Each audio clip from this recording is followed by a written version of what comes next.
This just bothered me. Hi guys, I'm Trina, and today I am wanting to do a book talk and discussion over the book I Was Here by Gayle Forman. I finished this book a few days ago and it's been really hard for me to wrap my mind around it. Now the rating I gave it on Goodreads was 4 stars because it was very readable. I could not put it down.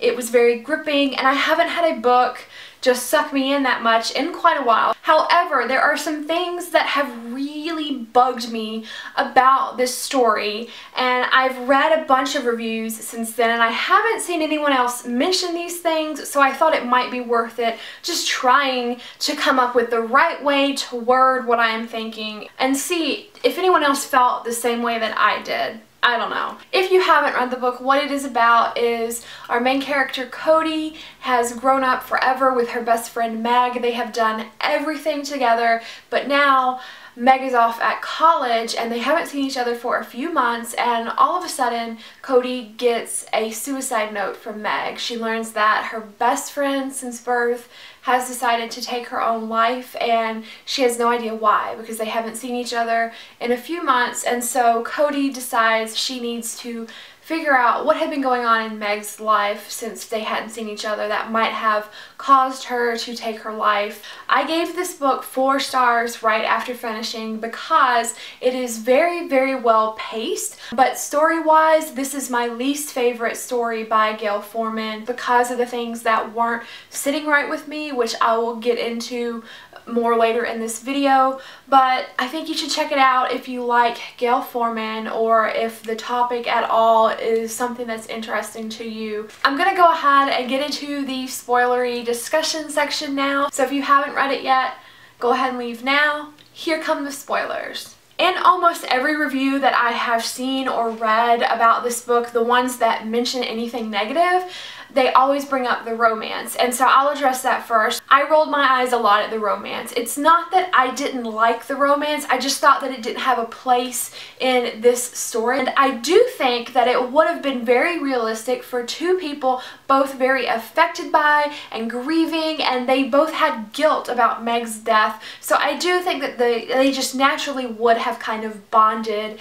and started to lean on each other. So I think it was a natural relationship. I didn't think it was insta-love or just overly cheesy or anything, and I didn't think that the romance overpowered the rest of the story because I only saw it in there a couple of times, but that's why I didn't like it. It was because we were going through this very dramatic, emotional story, and then you'd have just little places where, oh, there's a kiss here and then a love scene here, and I just was like, can we not? I didn't think it was a bad relationship or unrealistic, but I don't know that it exactly belonged. The biggest problem I had with this story is I did not like how Meg's suicide was treated as a mystery to be solved. And I need to put this out there, I've never lost anyone that I know in my life to suicide, so I definitely don't have any experience with this. I'm not trying to make a generalization that this is wrong, this is never how it would happen.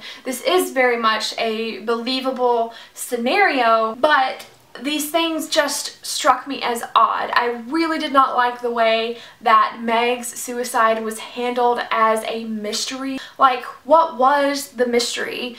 She left a note. She said she did it, and I get and I find it very realistic that in times of loss, it definitely is human nature to try to figure things out, what happened, and I definitely think that that was very normal. But this book definitely assigns a villain. We have a bad guy. We see someone who is totally blamed in so many instances for being responsible for Meg's death. This guy, all BS from the forums, he was definitely a bad guy. We had a villain. He was painted as a murderer. This story was presented as a mystery for Cody to solve, and we watch her try to figure things out.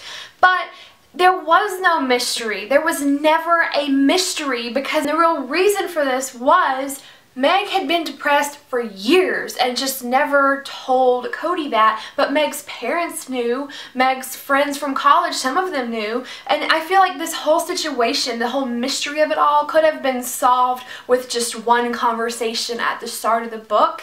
I know that that wouldn't make for an interesting story to be told, but I just felt like there was no need for this mystery, and in real life, how often is there really a mystery behind this? I also had this huge red flag while reading about the links to which Cody was going to solve the mystery. I feel like the story kind of partially glorified stalking. Like, well, because my friend is dead, it's okay for me to do quasi-legal things to find this guy's his real name, his address, where he works, to just show up at his door unannounced. So for this to have happened from our good guy in this story, and she suffered absolutely no repercussions from it in the end, this just bothered me.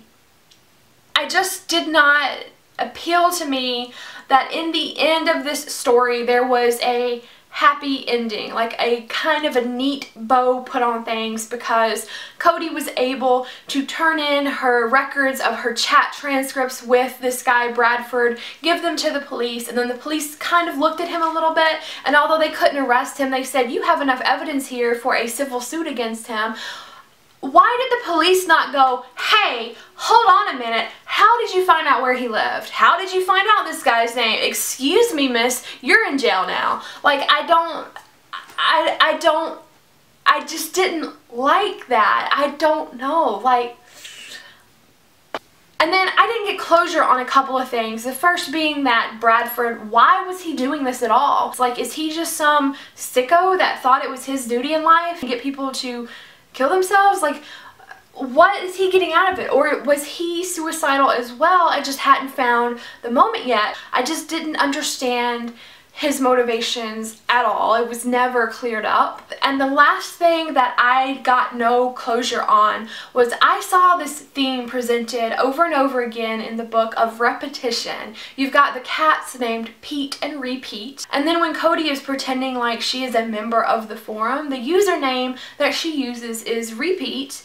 And then when we get to the end and we finally meet Bradford, who only knows her by the name of Repeat, I started noticing so many lines of dialogue would say, blah blah blah, I repeated, or he repeated. That was starting to come up a lot in the dialogue, and I have never noticed that before in any other book, that it was used that frequently. So I felt like there was trying to be this theme of repeat, but it never was fully developed. Maybe I missed it. I don't know. If anybody else noticed that and could put that into more perspective for me, I would really appreciate it. Definitely leave a comment and let me know if you caught that or if you have any thoughts on that. I'm really sorry for being very rambly in this video. Like I said, I've been having a lot of trouble putting my thoughts into words. If you've read this book and would like to discuss it with me, please do so in the comments. I would love to hear what your take on any of these issues were. Did you notice the same things? Did they bother you or not bother you? Did you see that theme of repetition? Thank you so much for watching, and I will see you with another video soon. Bye!